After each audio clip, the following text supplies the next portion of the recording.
Yo, what's up Warfers? Aujourd'hui on va parler de Conjuring 2, le Cain Field. C'est marrant parce que la première scène de ce film se passe à Amityville.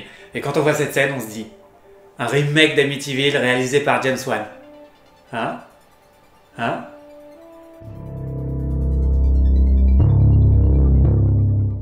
Niveau production, il n'y a pas grand chose qui change puisque c'est encore une fois James Wan qui revient pour réaliser ce film.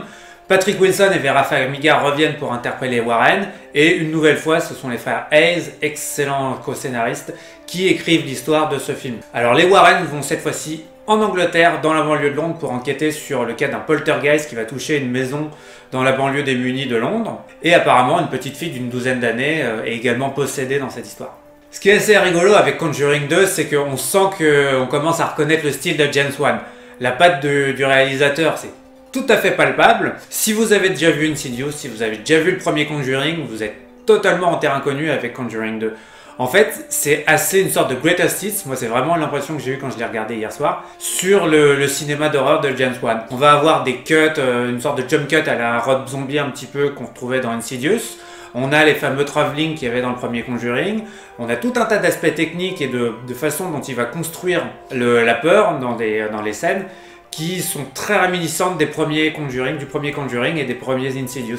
C'est vrai qu'on le connaît un petit peu maintenant depuis le temps, James Wan. Que ce soit Saw, que ce soit Insidious, que ce soit Dead Silence ou évidemment le premier Conjuring, on connaît ses techniques, ses moyens de construire l'horreur, de poser son ambiance, et c'est toujours aussi bien. Il n'y a pas de problème à ce niveau-là, c'est-à-dire qu'on va pas pêcher dans la qualité au niveau du film parce qu'il va ressortir les mêmes ficelles que ce qu'il faisait avant.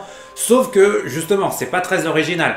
Et il va jamais dépasser son niveau comme il l'avait fait par exemple dans le premier Conjuring. Et ça, par contre, c'est un petit peu dommage quand même. Alors c'est pas non plus pour faire le mec blasé du cinéma de James Wan, parce que au contraire, je suis toujours autant un fan de ses ambiances, de la façon qu'il a de créer la peur, les petits moments techniques qui sont toujours aussi incroyables, comme par exemple la scène où on a la mise au point sur le visage de Ed Warren et que dans le fond, on a la petite fille qui est floutée et qui progressivement va se transformer en figure du poltergeist. Ce sont des scènes qui vont élever le niveau vraiment du film à quelque chose d'assez incroyable. Et toujours dans le cinéma de James Wan, ces petits moments de glimpse and you'll miss it qui font de ce film un truc absolument génial pour la peur, qui sont super efficaces. Mais voilà, c'est ça. C'est efficace, c'est juste archi connu. Après, il n'y a pas que son cinéma à lui que James Wan va un petit peu vampiriser, entre guillemets. Il y a beaucoup d'emprunts à l'Exorciste, mais en même temps, qui n'a pas emprunté à l'Exorciste dans le cinéma d'horreur?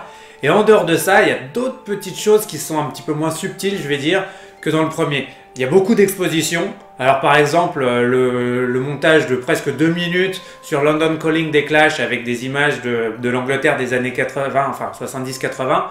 Ouais, ça se passe en Angleterre. No shit Sherlock. Et en dehors de ça, du coup, cette exposition, elle va aussi un petit peu pénaliser le rythme du film, qui va être beaucoup moins fluide, en fait, que par exemple le premier, encore une fois. C'est-à-dire que même si les éléments avancent de la même manière que dans le premier, ces scènes d'exposition, elles vont un petit peu freiner de temps en temps, comme si on mettait un grand coup de frein à main sur l'histoire. Et c'est pas aussi fluide, tout simplement.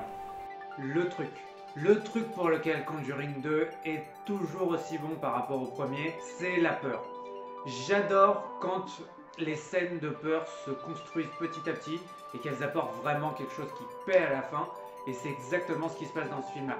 À plein de moments, que ce soit au début, que ce soit au milieu, que ce soit à la fin, voilà, encore peut-être un peu moins sur le troisième acte, mais sur tout le reste du film, on a des scènes qui sont absolument géniales, qui vont réellement vous rester, vous donner des frissons dans la colonne vertébrale, et c'est pour ça qu'on adore ce réalisateur et cette franchise.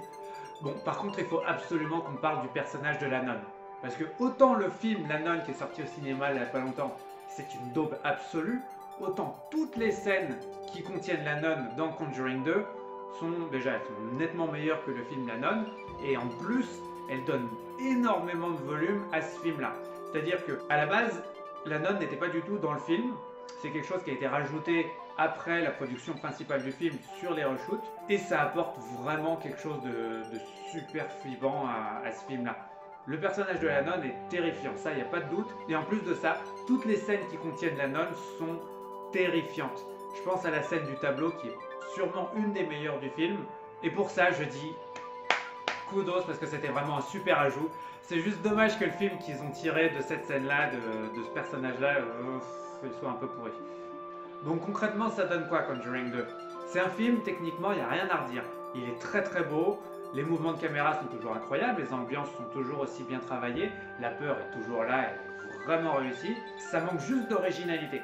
Par rapport au premier Conjuring, ça ne parvient pas à capter cette alchimie incroyable qu'il y avait dans le premier. Et même si c'est un très très bon film, et si vous n'avez jamais vu le premier Conjuring ou aucun autre film de James Wan, vous allez adorer ce Conjuring 2. Ça manque juste de ce petit grain de folie qui fait un film exceptionnel. Du coup, je lui donnerai seulement la note 2.